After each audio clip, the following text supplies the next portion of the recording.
Hi, Suzanne. How are you today? I'm great, Adam. How you doing? Good. I am excited to talk about this topic, love. Because, hey, don't we all just want to be loved? Yes, Of course. simple as that. It's just as simple as that. We do, and um, we often get tripped up on our way to Thus, finding thus the the 10. tangles of desire, right?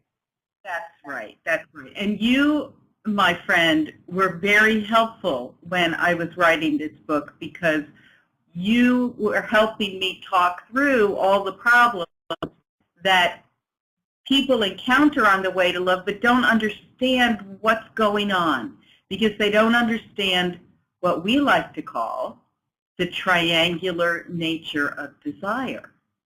Oh, the triangular nature of desire. Talk about that. Well, Dom, you could talk about it as well as I could, but we could start by saying, there's this folk wisdom that says in order to find love, you need to love yourself first, right? You need to focus on yourself, get yourself, get that self-esteem up there, feel good about who you are, and get yourself all right, and then you'll be ready for love. Like that kind of folk wisdom makes a lot of sense, but when you delve into it, it's also a horrible message. Like the worst thing I've found that you can tell to people when they are depressed is to say, just go love yourself. Because Yeah. because it's like it just adds on to the burden that is life. People start thinking, well, I can't do it and I'm not good enough and it's another thing that I have to do and I'm so bad at life. I'm so bad at loving myself. And it's just like another weight, another monkey on the back. And what's the way out? What's the way to get that monkey off of our back? Yeah, I think it's really to understand that all this focus on ourselves as individuals is a mistaken idea. We are not complete packages unto ourselves. We are related and interrelated to others, and that the way we learn to love ourselves is the way we learn any kind of desire. It's by imitating the desires of others. That's what we mean when we talk about the triangular nature of desire, right? Um, we learn what to like and love and want by imitating the desires of someone else. And so that's why it's this trap, if you're going to look inside for self-love, it's going to be self-defeating because in order to love yourself, you have to be loved first. We all know that. Children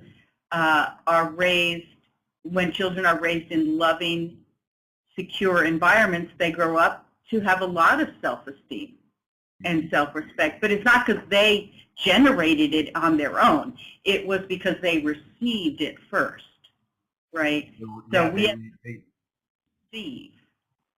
yeah, they were able to receive love, incorporate it in themselves, and then give that love to others.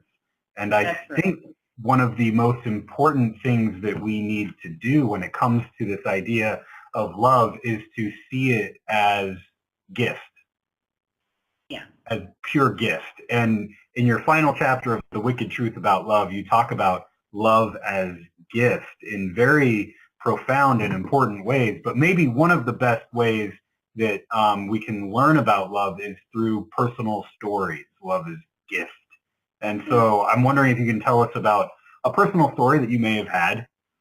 Yeah, honestly, all of the ways we think about love are formed by our experiences, of course. And my husband, Keith, taught me about love in a way that just changed me completely. Because when we were first married, a lot of times when you enter into a relationship, you think you're a whole and complete person, and then you're in a relationship and stuff starts to come out that you didn't know was there. It's because when you're in a relationship, you start to change. I mean, we're being influenced by one another. Anyway, the stuff that came out of me was crap. I became quite depressed and really angry. And I went into therapy, and I got more depressed and more angry. And this was going on for a couple of years. And Keith, God love him, decided he still wanted to go away on a vacation with me, and he took me to London, and I was still angry and depressed. And he, when I was just sitting in one of my funks, he said to me, "So, honey, are you always going to be like this?" And I thought, oh, crap, this is like the opening line of why he wants to leave me, you know. And I said, well, you know, honestly, I don't know. I said, well, but why? Why are you asking? And he said, oh, I just wanted to know what our life was going to be like together. That's all. And it totally, of course, floored me. I didn't know what to say, and I didn't at all feel worthy of that kind of commitment from him, because I certainly was not lovable at that point. Nobody wanted to be around me. And yet, Keith was able to demonstrate to me that I didn't have to earn his love. It didn't matter, right? I could show him the worst that I was, and it wasn't going to scare him. And that, it wouldn't scare him, it wouldn't make him run away. And honest to God, that was like a turning point for me. It was a very healing thing. It was almost like, I don't know, was I testing him, or did I not trust that he would love me, so I got as crappy as I could be? I don't know.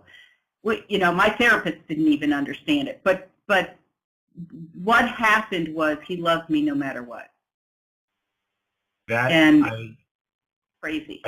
When you talk about true love, that to me sounds like as true a love as anyone could ever find, because it's not based on anything that you did. In fact, as you suggest, maybe somewhere in your unconscious you were trying to test him, and he came through and just loved you all the more through it. Yeah. That's just a powerful thing. Good on you, Keith Ross. Yeah, he's amazing. Yeah. Every day I say to him, honey, why do you love me? Why? You know, he just says, oh, 'cause you're cute, honey. You know, it's like there's nothing I have to do or be or whatever. Which is the radical thing about it, because we live in a culture where you have to earn love. Yeah. We live in a culture where you have to earn to be accepted. And here we see an example of a kind of love that radically shifts that, where love is just free gift, freely given, and freely received, and that kind of love transforms a person's life. Love, true love here is, even when you're at the bottom, you are committed to love. Love isn't so much a feeling as it is an action.